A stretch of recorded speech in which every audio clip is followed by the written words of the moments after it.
بسم الله الرحمن الرحیم. الله می فرماید ولئن اتبعت اهواءهم، اگر پیروی بکنی ای رسول الله شما از خواهشات اونها، خواهشات را چه تفسیر کردیم؟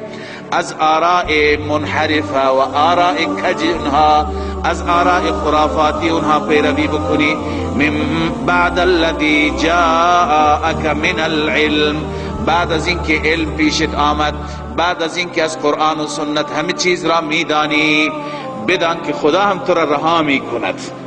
ما لک من الله من ولی ولا نصیر، نیست برای تو من الله ای من عذاب الله، از عذاب الهی، من ولی ولا نصیر، هیچ حامی نیست، هیچ حامی نیست که یمنعک من عذابی، تو را از عذاب من مانع بشه، ولا نصیر، هیچ مددگاری نیست، هیچ یاوری نیست تو را یاری برساند بغیر از الله. لذا مسیر الله را به خاطر هوای نفس دیگران رها نکن. لذا علما در بعضی مواقع متاسفانه مسائل دینی، مسائل فقهی را میگذارند برای خوش کردن دیگران، مسلک خودشون را میگذارند. خب هر یکی در جای خود تفاوت دارد، ولی این مسائل را باید، مثلا خیلی از مردم هستند به خاطر خوش کردن همسایگان عید نوروز را تبریک میگوید.